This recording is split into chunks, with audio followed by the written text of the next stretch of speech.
नमस्कार CSK news में आप सभी दोस्तों का एक बार फिर से बहुत बहुत स्वागत है। दोस्तों, दिन भर की जो फटाफट बड़ी खबर निकल के आ रही है, संक्रमितों के आंकड़े के बारे में जानेंगे। देश दुनिया में कितने हालात चल रहे हैं और क्या आंकड़े पहुंच चुके हैं अब तक, उसके बारे में जानेंगे। लेकिन इस बीच आपको बता दें, अगली बड़ी खबर निकल के आ रही है, जुमे की सामूहिक नमाज रोकने गई पुलिस प्रशासन पर पथराव। जी हाँ, बड़ी खबर निकल के आ रही है जहाँ पर आपको जानना बेहद जरूरी है।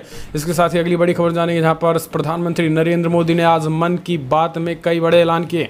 इसके साथ ही कई बड़ी बातें बताई हैं, उसके बारे में आपको बताएंगे। इस बीच आपको बता दें, उत्तर प्रदेश में क्या अजान पर पूरी तरीके से बैन लगा या फिर कुछ जिलों में। जी हां, अजान को लेकर बड़ी खबर निकल के आई जहां पर घमासान मचा हुआ, उसके वो भी जानेंगे। इस बीच अगर आप कहीं दूसरे राज्यों में फंसे हैं तो मध्य खास करके महाराष्ट्र की सरकार ने बड़ा ऐलान किया। दरअसल उद्धव बोले घर भेजने का निकाल रहे हैं दूसरा रास्ता, नहीं चलेंगी ट्रेनें। जी हाँ, आपको बता दें कि सीएम योगी ने दूसरे राज्यों में फंसे लोगों को पहले ही लाने का ऐलान कर चुकी है, तो सब कुछ हम इसके बारे में बताएंगे। इस बीच मुस्लिम धर्मगुरुओं की बड़ी अपील है, कहा है कि जो अपील की है उसके बारे में बताएंगे। खास करके पुलिसिया कार्रवाई पर जिस तरीके से मौलानाओं को पीटा जा रहा है पुलिस प्रशासन द्वारा, खास करके उस समय जब वो किसी मस्जिदों में नमाज पढ़ रहे हो, तो उसके बारे में बताएंगे। इसके साथ ही पश्चिम बंगाल की मुख्यमंत्री ममता बनर्जी के खिलाफ भी प्रदर्शन शुरू हो गया, वो भी बताएंगे। सब कुछ खबरें एक एक करके फटाफट जाने के लिए उनसे पर छोटा सा निवेदन, अगर आपने चैनल को अभी तक सब्सक्राइब नहीं किया तो प्लीज़ सब्सक्राइब के लाल बटन दबाकर चैनल को सब्सक्राइब करें। अगर आप भी मानते हैं कि पीएम मोदी के नेतृत्व में ये देश कोरोना को हराएगा तो इस वीडियो को दिल से लाइक करके अपना समर्थन दर्ज कर। दरअसल पहली बड़ी खबर निकल के आ रही है, आपको बता दें कि देश भर में संक्रमितों का आंकड़ा हुआ 26,000 को पार। जी हाँ, 26,480 मामले अब तक आ चुके हैं, जबकि आज की बात करें तो आज ही 200 मामले अब तक आ चुके हैं। गुजरात की बात करें तो गुजरात में 3,000 मामले हो चुके हैं, जबकि राजस्थान में आज 70 के करीब मामले आए हैं। टोटल 2192 हो चुके हैं, जब 52 हो चुके हैं। जबकि आज आंध्र प्रदेश में भी 81 मामले सामने आए, टोटल 1097 हो चुके हैं। पश्चिम बंगाल में भी आज 40 मामले सामने आए, टोटल 611 हो चुके हैं। कर्नाटका में भी 1 मामले सामने आए हैं, टोटल 501 मामले हो चुके हैं। जबकि ओडिशा में भी 3 मामले सामने आए, टोटल 1003 हो चुके हैं। उत्तराखंड में 2 मामले सामने आए, टोटल 50 मामले हो चुके हैं। तो ये आंकड़े निकल के आए, राज्य दर राज्य आए हैं। फिलहाल चलते हैं अगली बड़ी खबर लेते हैं, जहाँ पर एक दुखद खबर निकल के आ रही है। लॉकडाउन के बीच भी सरकार द्वारा मना करने के बाद भी सामूहिक नमाज पढ़ रहे थे लोग, पुलिस गई उनको समझाने तो किया पथराव। जी हाँ, बड़ी खबर निकल के आ रही है, झारखंड के ठाकुरी गंगटी की मांडरो पंचायत के गाँव की मस्जिद में जुमे की सामूहिक नमाज रोकने गई पुलिस पर पथराव कर दिया गया। इससे 2 पुलिसकर्मी घायल हो गए और 2 वाहन क्षतिग्रस्त हो गए। इसके बाद अतिरिक्त फोर्स ने गांव में सख्ती की तो पथराव करने वाले भाग निकले। हालांकि अब उनकी लगातार गिरफ्तारी की जा रही है, लेकिन ये बड़ा मामला निकल के आया झारखंड से। फिलहाल चलते हैं अगली बड़ी खबर, आपको बता दें कि बिग ब्रेकिंग, प्रधानमंत्री नरेंद्र मोदी ने मन की कार्यक्रम में कई बड़ी बातें कही। जी हाँ, दरअसल पीएम मोदी ने आज मन की बात करते हुए 125 करोड़ देशवासियों को एक बार फिर से धन्यवाद किया है। पीएम मोदी ने कहा है कि जिस तरीके से कोरोना से लड़ने में देशवासी एक साथ, पीएम मोदी हमारे साथ खड़े हुए, पीएम मोदी के साथ खड़े हुए चट्टान की तरह, उससे कोरोना आज हार चुका। हम इसको हारना ही कहेंगे, क्योंकि तीसरी स्टेज में बिल्कुल भी कोरोना नहीं पहुँच सका। ऐसे में कुछ समय हमें और वेट करना होगा। यानी पीएम मोदी ने यहाँ एक प्रकार से 3 मई के बाद भी लॉकडाउन बढ़ाने का एक इशारा दे दिया है। पीएम मोदी ने कहा है कि कुछ समय की और बात है, बाकी कोरोना पूरी तरीके से समाप्त हो जाएगा। हमें कुछ दिनों सोशल डिस्टेंसिंग का भी पालन करना होगा, लेकिन जिस तरीके से हमने एक मिसाल पेश की, अमेरिका में लॉकडाउन को लेकर रार रहती है, राज्य दर राज्य वहाँ पे हर अलग अलग व्यू रहता है। लेकिन भारत में जिस तरीके से पीएम मोदी के नेतृत्व में सभी लोग लॉकडाउन का पालन किए, इसके बाद से कोरोना हार गया। इसके साथ ही पीएम मोदी ने कहा कि रमज़ान में ज़्यादा से ज़्यादा करके लोग इबादत करें, ताकि ईद से पहले ही पूरी दुनिया कोरोना मुक्त हो जाए। इसके साथ ही पीएम मोदी ने पूर्वजों की बातें बताई, कहा हल्के में किसी भी तरीके से हम आग, कर्ज और बीमारी को हल्के में नहीं छोड़ा जा सकता, वरना मौका पाते ही वो दोबारा खतरनाक हो जाती है। 2 गज की दूरी का भी पीएम मोदी ने जिक्र किया, कहा 2 गज की दूरी बहुत है ज़रूरी। अगले मन की बात में कहा कि इस वैश्विक महामारी को मुक्ति की खबरें अगर हम दें तो ज़्यादा अच्छी होगी। खास करके भारत में तो हम अगली बार मुक्ति की खबरें देने की कोशिश पूरी तरीके से करेंगे। इसके साथ ही पीएम मोदी ने समय समय के साथ मास्क के प्रति धारणा बदलने की भी बात की गई है, थूकने की आदत छोड़ने की बात कही गई है, अपनी शक्तियों और समृद्ध परंपरा को पहचानने से बात कही गई कि लॉकडाउन में हम अकेले हैं और इस लॉकडाउन में हमें सोचना चाहिए कि हम क्या कर सकते हैं इस देश के लिए, समाज के लिए। भारत ने अपने संस्कारों के अनुरूप ये फैसला लिया और ये कोरोना वायरस से निपटने में हम कामयाबी मिली। तो इस तरीके से पीएम मोदी ने कई बड़ी बातें बताई। फिलहाल चलते अगली बड़ी खबर, यूपी में योगी सरकार ने बैन किया है अजान।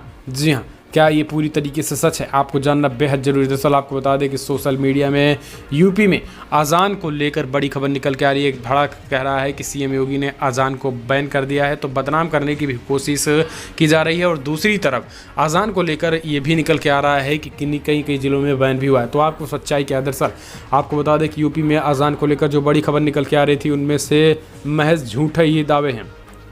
दरअसल यूपी में योगी सरकार ने अजान को बैन करने की बात नहीं कही गई है, यानी मस्जिदों में सिर्फ आप पढ़ नहीं सकते हैं, लाउड स्पीकर के पे अजान की कोई बात इस पे रोकी नहीं गई है। हालांकि मस्जिदों में सिर्फ 3 से 4 लोग ही रहेंगे, अगर इससे ज़्यादा होते हैं तो बिल्कुल कार्रवाई की जाएगी। हालांकि अजान थोड़ी धीमी, जितनी स्पीड में बजाई जाती है, अगर उसको धीमी बजाने पर भी सरकार ने इस पर जोर दिया है। हालांकि पूर्णतः प्रतिबंध नहीं लगाया गया है, लेकिन कुछ लोग इसको बदनाम भी करने पे कर रहे हैं। हालांकि गाजीपुर में आपको बता दें कि उत्तर प्रदेश के गाजीपुर जिले में अजान पर पाबंदी पूरी तरीके से लगाई गई है।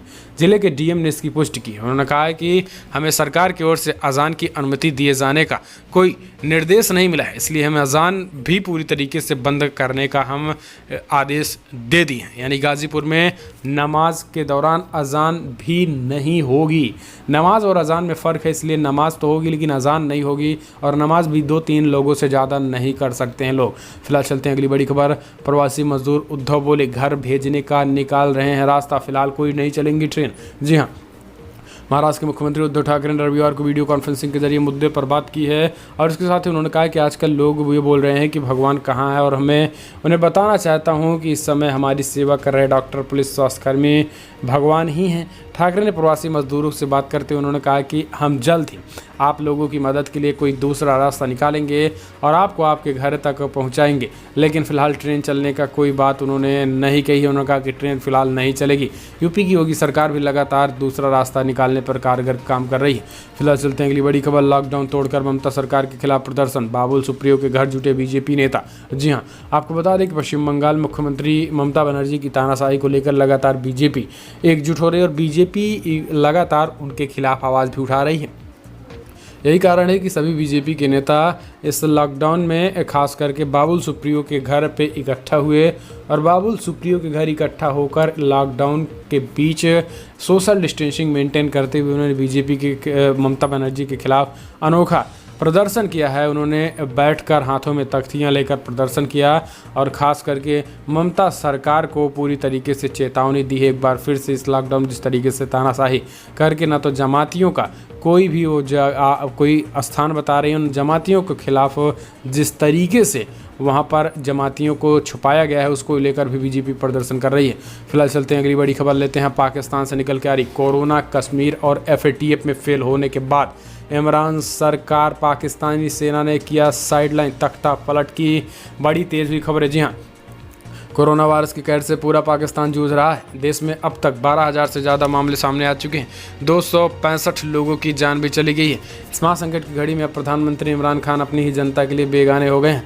दरअसल पाकिस्तान की शक्तिशाली सेना ने PM इमरान खान को साइडलाइन कर दिया, और सेना प्रमुख कमर जावेद बाजवा ने खुद ही इस जंग की कमान संभाल ली है। पाकिस्तान में कोरोना वायरस से जूझ रहे डॉक्टरों की तरफ किट नहीं मिल रही है, वे प्रदर्शन कर रहे हैं। वहीं दूसरी ओर सिंध सरकार, इमरान खान सरकार के बीच तलवारें खिंच गई हैं। कोरोना वायरस के इस जंग में इमरान खान के कड़े फैसले लेने और वायरस के प्रसार को रोकने के लिए लॉकडाउन करने में असफल रहने के बाद सेना प्रमुख ने इमरान खान को साइडलाइन कर दिया, और तख्ता पलट की भी खबरें निकल के आ रही है कि इसी कोरोना में अगर पाकिस्तान में अनियंत्रित होता है तो तख्ता पलट की खबरें तेज हो जाएंगी। फिलहाल चलते हैं अगली बड़ी खबर लेते हैं, जहाँ पर आपको बता दें कि बिग ब्रेकिंग, AC कूलर कुछ भी चलाएं लेकिन खिड़की जरा सा खुली रखें।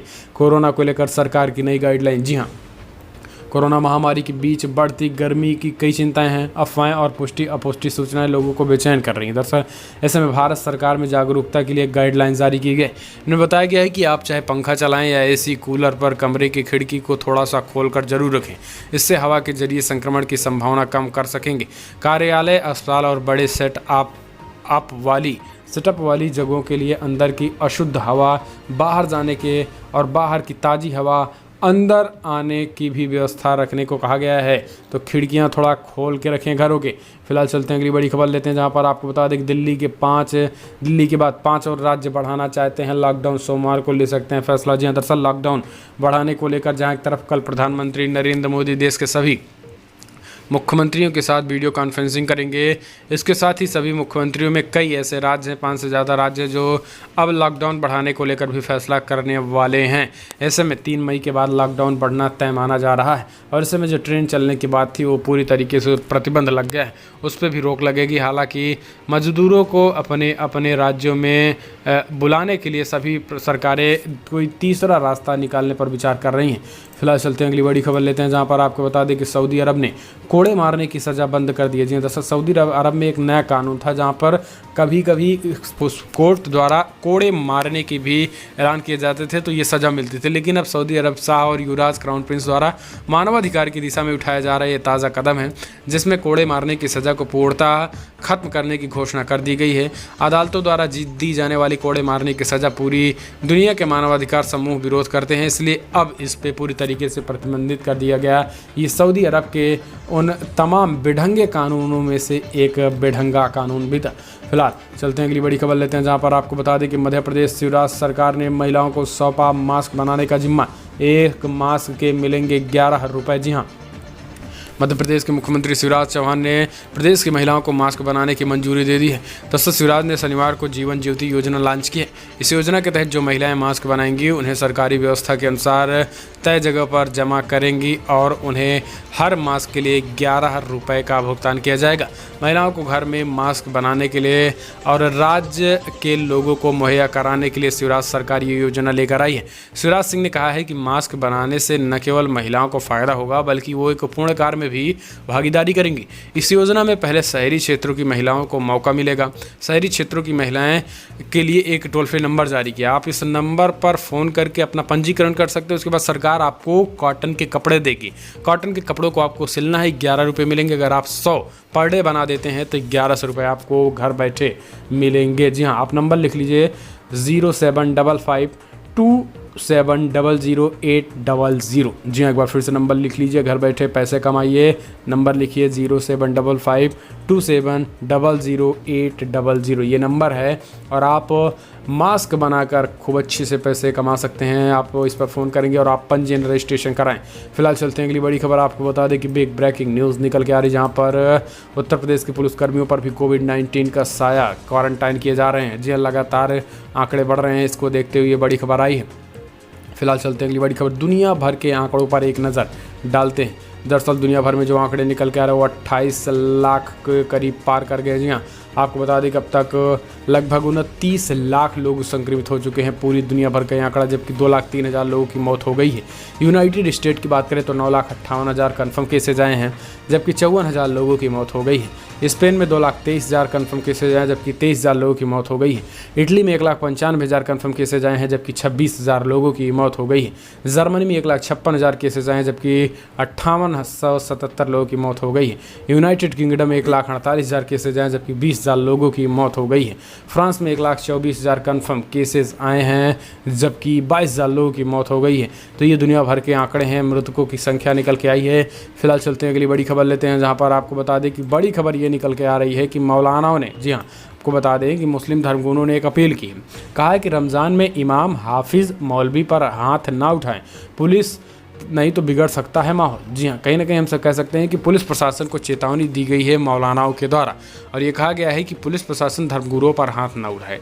दरअसल जगह जगह पर नमाज़ पढ़ी जा रही है, पुलिस उन पर रोकने जब जाती है तो उन पर पथराव होता है, लेकिन दूसरी तरफ मुस्लिम धर्मगुरुओं की तरफ से ये लगातार कहा जा रहा है कि रमज़ान के महीने में जिस तरीके से लोग पहले शाम के वक्त निकलते थे, लोगों से गुजारिश है कि लॉकडाउन के पे ना निकले, लेकिन धर्मगुरु जिस तरीके से अपना बातों का वो लॉकडाउन तोड़ते हैं, उन पर कार्रवाई पुलिस प्रशासन ना करें और उन पर लाठियां ना भजें, उनके साथ अभद्रता ना करें, नहीं तो चेतावनी दी गई है कि माहौल बिगड़ सकता है।